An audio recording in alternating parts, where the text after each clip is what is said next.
नमस्कार, बहुत स्वागत है आपका। आप देख रहे हैं न्यूज का एक्स रे और मैं हूं आपके साथ मृदुल शर्मा। इस सबसे बड़ी खबर है दर्शकों, जैसा मैंने कहा कि धर्म युद्ध शुरू हो गया है। एक तरफ है संत और दूसरी तरफ है मौलाना, लेकिन ये धर्म युद्ध शुरू हो गया है दर्शकों। इसका अंजाम क्या होगा और ये धर्म युद्ध क्यों शुरू हुआ है, आज आपको एक एक चीज बताने वाला हूं।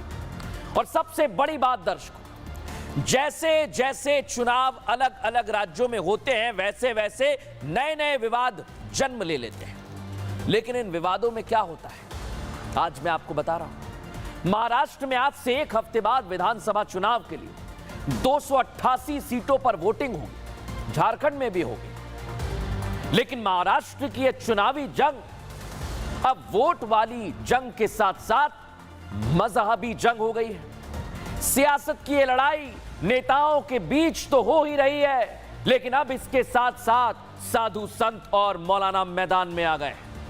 दोनों आमने सामने आ गए दर्शकों। मौलाना भाईजान के बीच, साधु संतों के बीच ये लड़ाई शुरू हो गई है। क्योंकि कोई मौलाना फतवा निकाल रहा है, कोई अपना लाउड स्पीकर बजा रहा है, अपील कर रहा है, तो कोई हिंदुत्व और एकता की बात कर रहा है।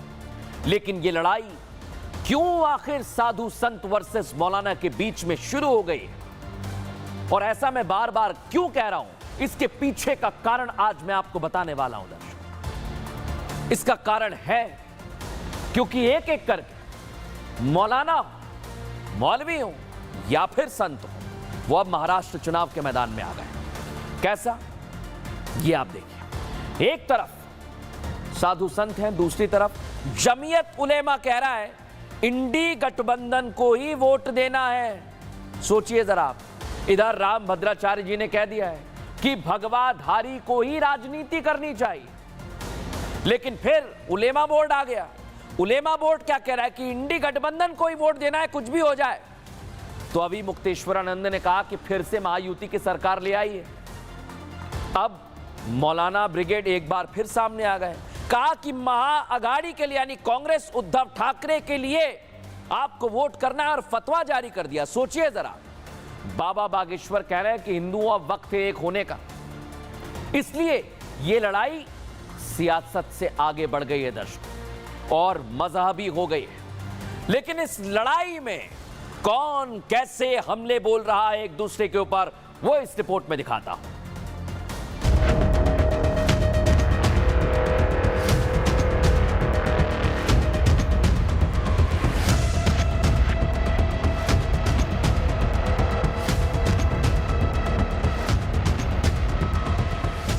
मौलाना से लेकर मौलवी, भाईजान से लेकर मजहबी ठेकेदार एक के बाद एक लाइन में खड़े होकर एक ही नारा बुलंद कर रहे हैं कि महाअघाड़ी को चुनाव में जीत दिलानी है, उन्हें ही वोट करें।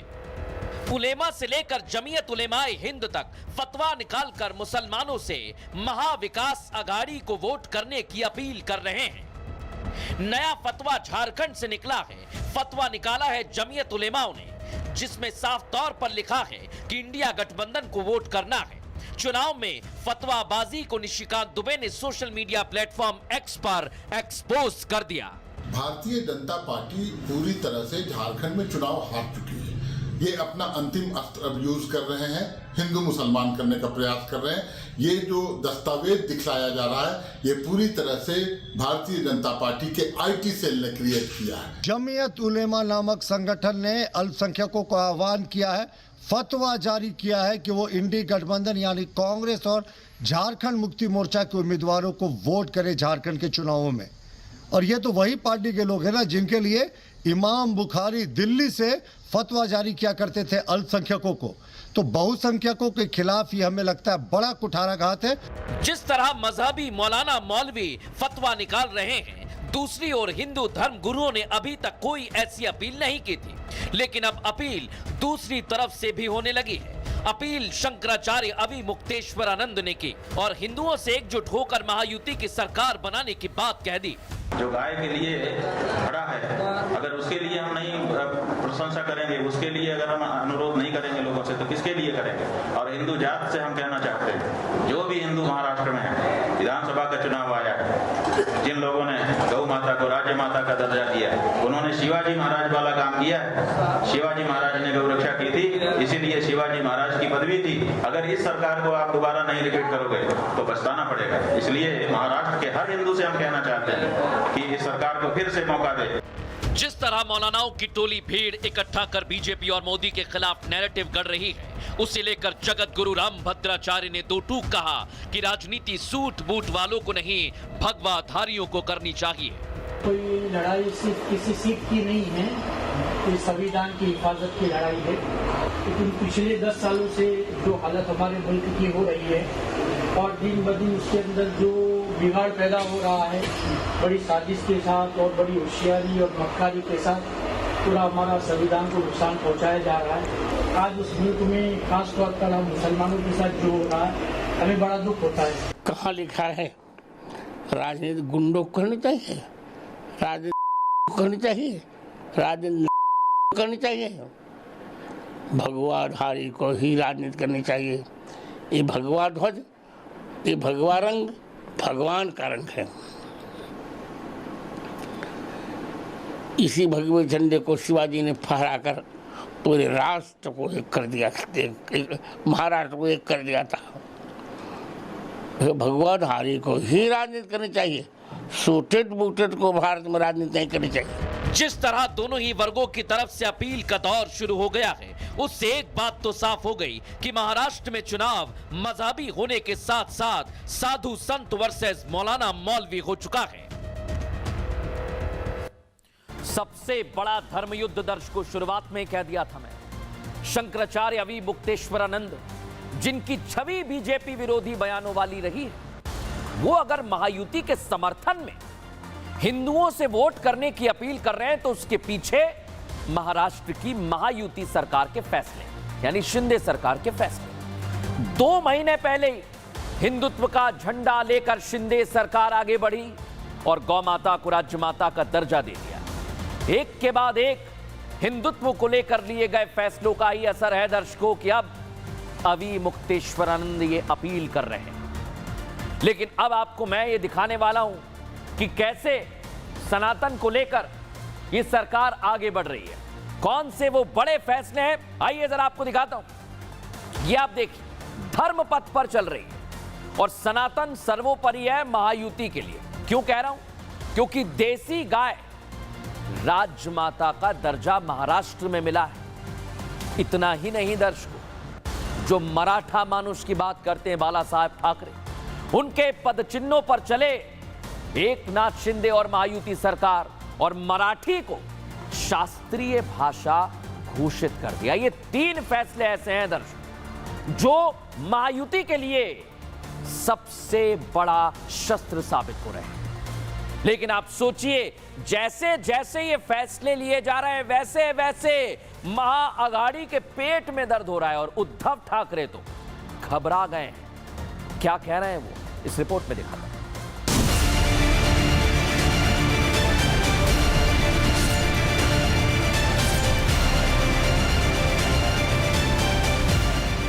एक तरफ महाराष्ट्र के मुख्यमंत्री एकनाथ शिंदे हैं, जो हिंदुत्व की मशाल थामे लगातार आगे बढ़ रहे हैं। कह रहे हैं कि हिंदुत्व से ही हिंदुस्तान है। एकनाथ शिंदे ही हैं जो महाराष्ट्र में हिंदू हृदय सम्राट, हिंदुत्व का सबसे बड़ा चेहरा माने जाने वाले बाला साहेब ठाकरे के सनातन को बढ़ा रहे हैं। शिंदे सरकार मुद्दों पर भी मजबूती से काम शुरू कर चुकी है, जिनमें धार्मिक अस्मिता से लेकर स्थानीय संस्कृति और मराठा गौरव को आगे रखा है।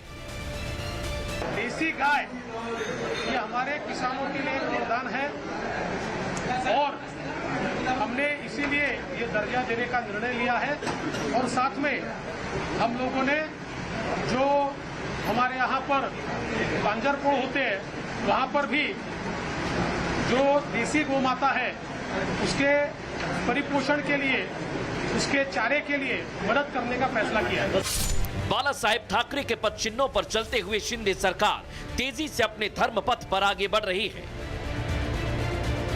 कांग्रेस के साथ आने के बाद उद्धव पर हिंदुत्व से समझौता करने का ठप्पा लग चुका है और शायद इसलिए जब गौ माता को राज्य माता का दर्जा दिया गया तो उद्धव ठाकरे के पेट में दर्द हुआ। पण मला आता प्रश्न असा पडलाय की गाय ही राज्यमाता झाली असेल, मराठी अभिजात भाषा झाली, मग राज्याची राज्यभाषा कोणती? कारण राज्यमाता गाय, मग गायीचं हंबरणं ही आपली राज्यभाषा होणार का? शिंदे सरकार के इन्हीं हिंदुत्व वाले फैसले से प्रभावित होकर शंकराचार्य अभिमुक्तेश्वरानंद ने महायुति के पक्ष में वोट करने की अपील की है।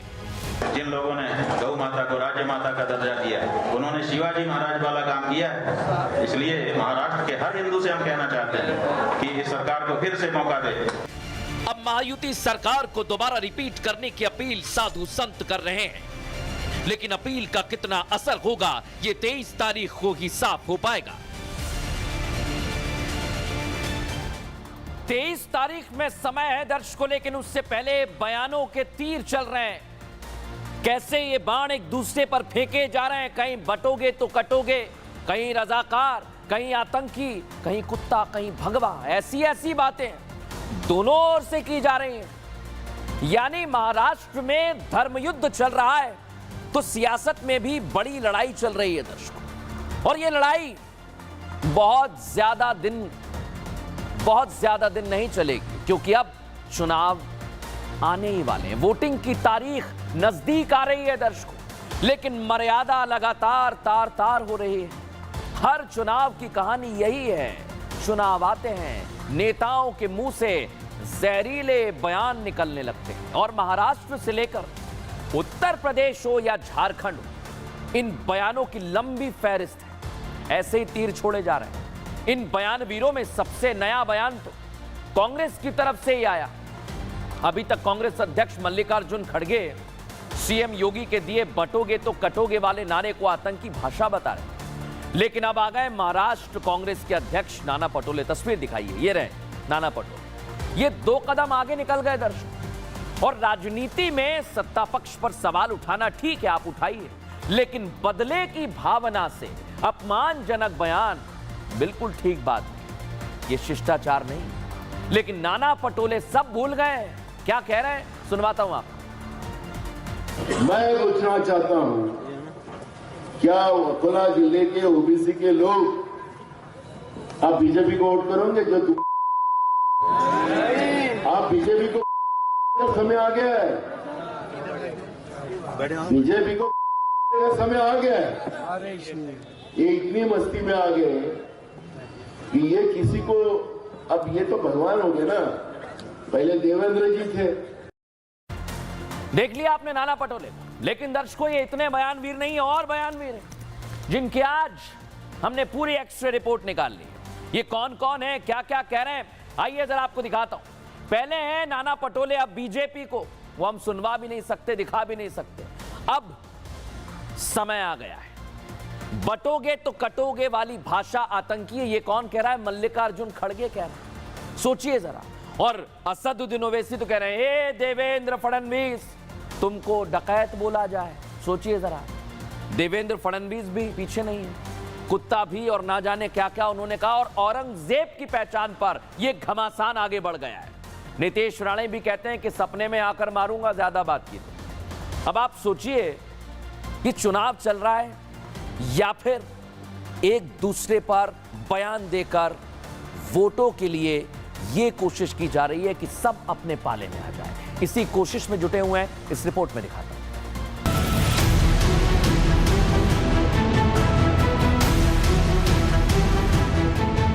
मल्लिकार्जुन खड़गे जो कांग्रेस के राष्ट्रीय अध्यक्ष हैं, दूसरी तरफ नाना पटोले हैं जो महाराष्ट्र कांग्रेस के अध्यक्ष हैं। दोनों अध्यक्ष हैं, लेकिन लगता है दोनों में बयान देने की होड़ मच गई।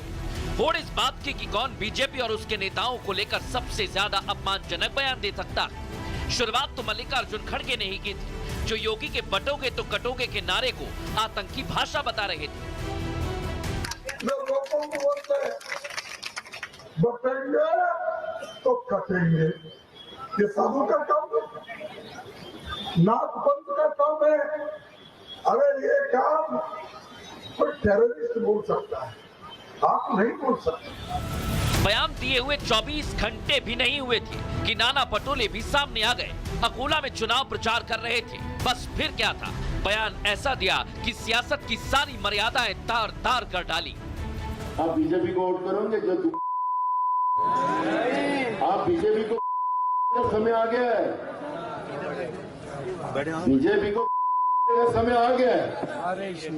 ये इतनी मस्ती में आ गए कि ये किसी को, अब ये तो भगवान हो गए ना, पहले देवेंद्र जी थे।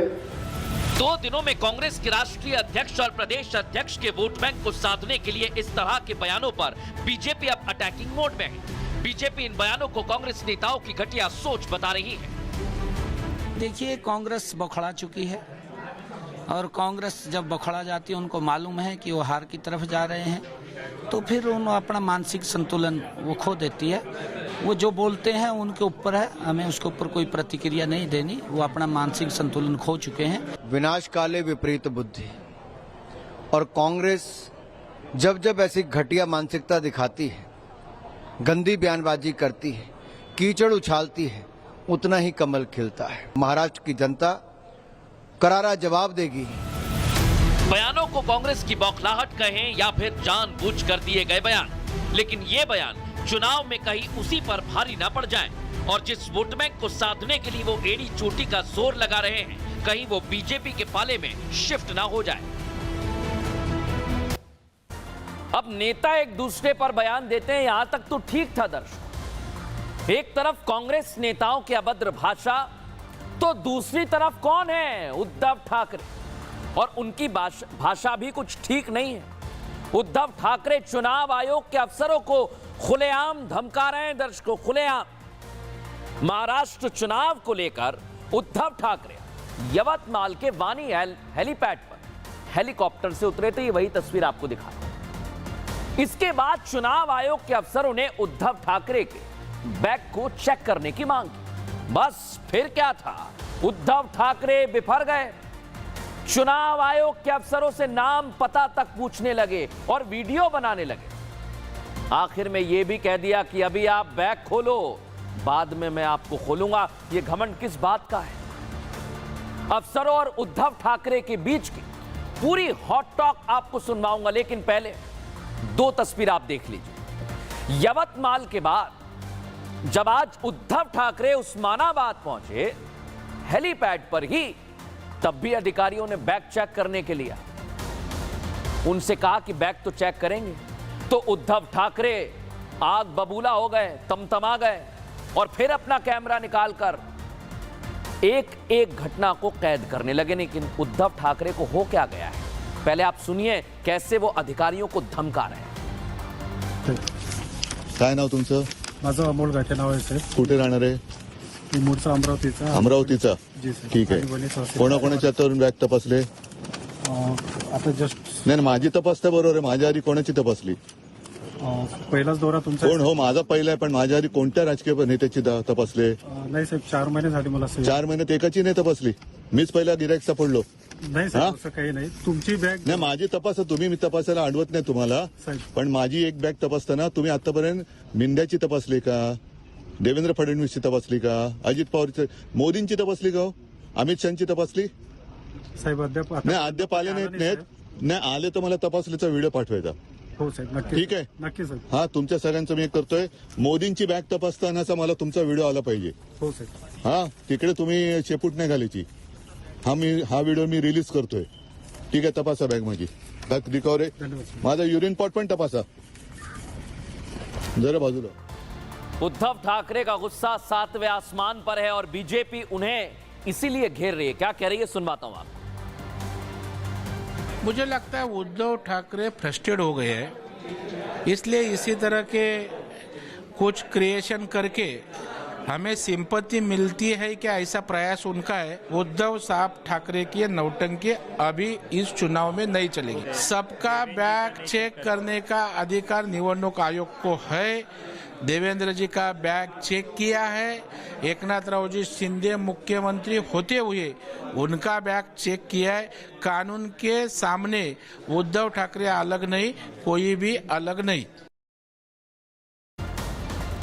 देखा दर्शकों, लेकिन अब मैं आपको बता रहा हूं कि कैसे उत्तर प्रदेश में योगी और अखिलेश एक बार फिर आमने सामने आ गए और जंग पीडीए पर हो रही है। दर्शकों, पीडीए, ये फॉर्मूला आपने सुना है ना उत्तर प्रदेश में।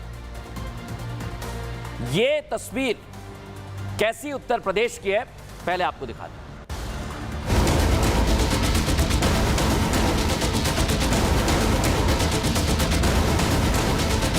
इनका पीडीए क्या है? ये प्रोडक्शन हाउस ऑफ दंगाई एंड अपराधी है। ये पीडीए का फुल फॉर्म क्या निकाला उन्होंने? हमें तो यही नहीं समझ पा रहा, पीडीए में एच कहां से आ गया?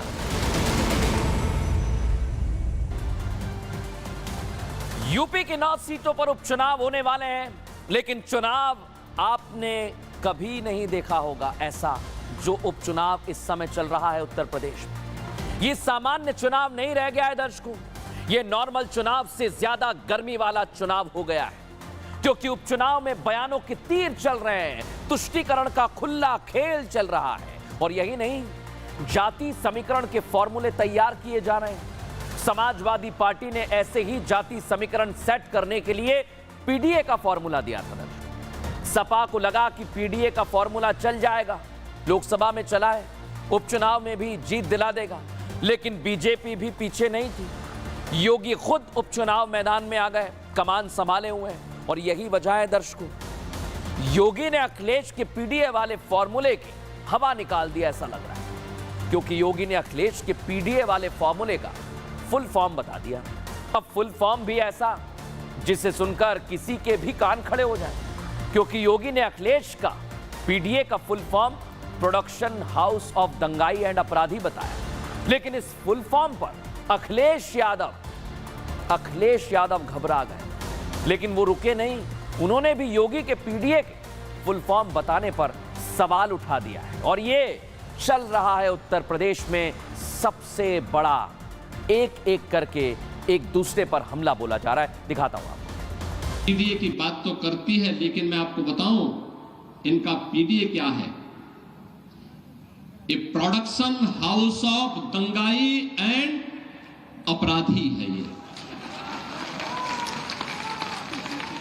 ये एक नई परिभाषा इसको हम दे रहे हैं, प्रोडक्शन हाउस ऑफ दंगाई एंड अपराधी। हमारे मुख्यमंत्री अंग्रेजी नहीं जानते हैं। पीडीए का फुल फॉर्म क्या निकाला उन्होंने? अभी सुना होगा, पीडीए का कोई फुल फॉर्म निकाला है उन्होंने। हमें तो यही नहीं समझ पा रहा, पीडीए में एच कहां से आ गया?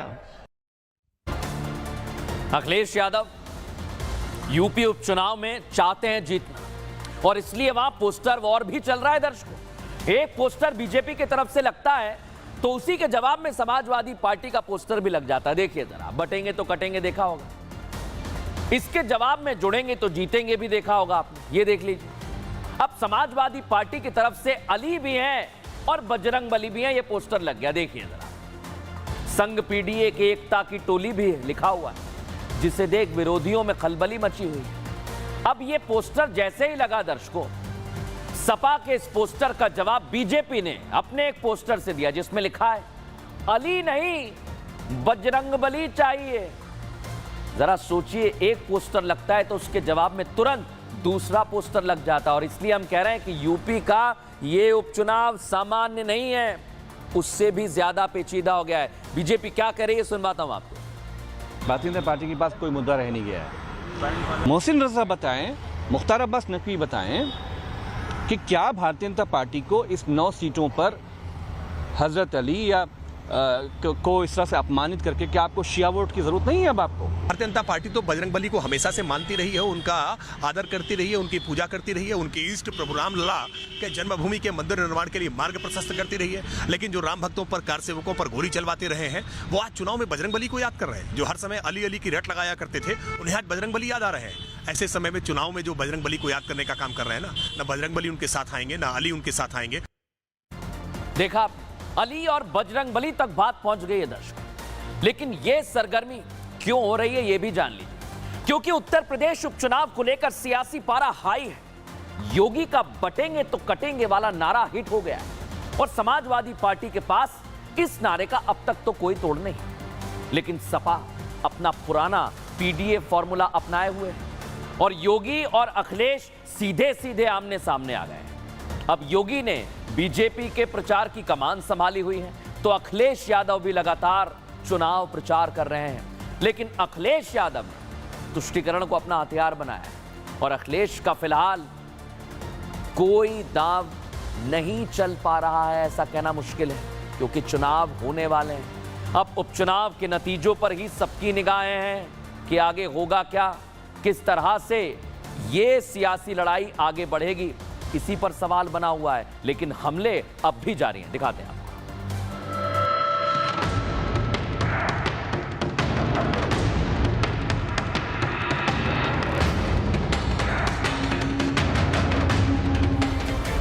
यूपी उपचुनाव के दंगल में सियासी संग्राम बढ़ता जा रहा है। बीजेपी जहां यूपी की सभी 9 सीटें जीतने के लिए धुआंधार प्रचार कर रही है, तो वहीं समाजवादी पार्टी भी इन सीटों पर फतह हासिल करने में जुटी हुई है। अखिलेश और योगी के बीच सीधी जुबानी जंग छिड़ गई है। बटोगे तो कटोगे, एक रहोगे तो नेक रहोगे, एक रहोगे तो सेफ रहोगे। अगर वो कह रहे हैं कि बटो नहीं कटो नहीं, तो पीडीए परिवार भी तो नहीं बटेगा। तो वो तो नारा आपके लिए लगा रहे हैं कि पीडीए परिवार के लोग बटना मत। यूपी उपचुनाव का दंगल कौन जीतेगा, ये चुनाव नतीजे आने के बाद ही साफ हो पाएगा। लेकिन इस चुनाव में जिस तरह से सियासी जंग छिड़ी हुई है, बयानों के तीर चल रहे हैं, उससे एक बात तो साफ है कि कोई भी दल यूपी का दंगल हारने के मूड में नहीं है।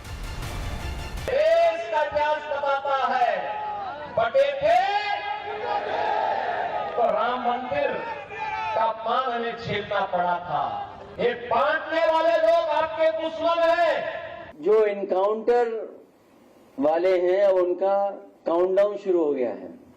इसी वजह से आप देखते होंगे उनकी भाषा बदल गई है।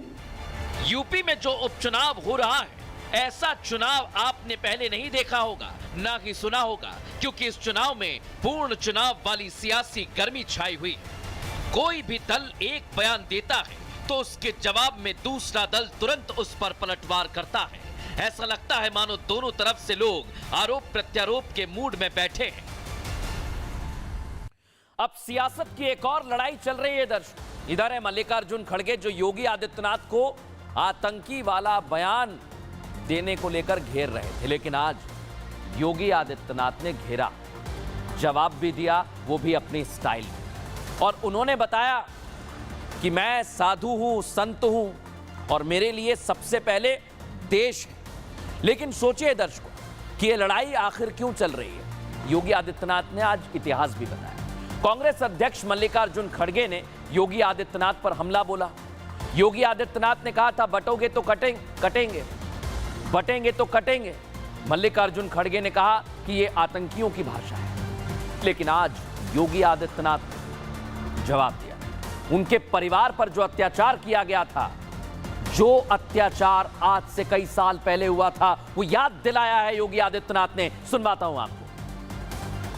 बटेंगे तो कटेंगे, ये साधु का काम है, नाथ पंथ का काम है। अगर ये काम कोई टेररिस्ट बोल सकता है, आप नहीं बोल सकते। खड़गे जी, मेरे ऊपर गुस्सा मत करिए, मैं तो आपकी उम्र का सम्मान करता हूं।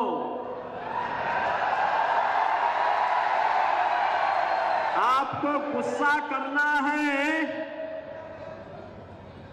तो निजाम पर करिए, हैदराबाद के निजाम को। जिस हैदराबाद के निजाम के रजाकारों ने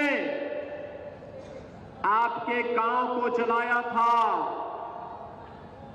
हिंदुओं की निर्मम हत्या की थी, आपकी पूज्य माता को, आपकी बहन को, आपके परिवार के सदस्यों को जलाया था। इस सच्चाई को देश और दुनिया के सामने रखिए कि जब भी बटेंगे तो इसी प्रकार से निर्ममता से कटेंगे। ये बयान चुनाव में चर्चा का विषय बन गया है दर्शकों। बहरहाल न्यूज का एक्सरे में इतना ही। कल फिर हाजिर होंगे रोचक खबरों के साथ। नमस्कार।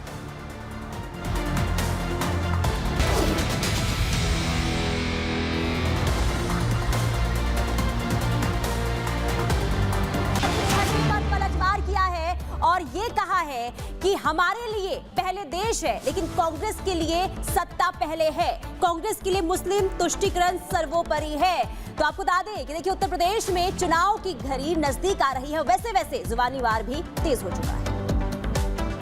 बहनों और भाइयों, आज जब मैं आपके बीच में आया हूं, मैं लगातार 3 दिन से कांग्रेस के अध्यक्ष श्री मल्लिकार्जुन खड़गे जी की बात को देख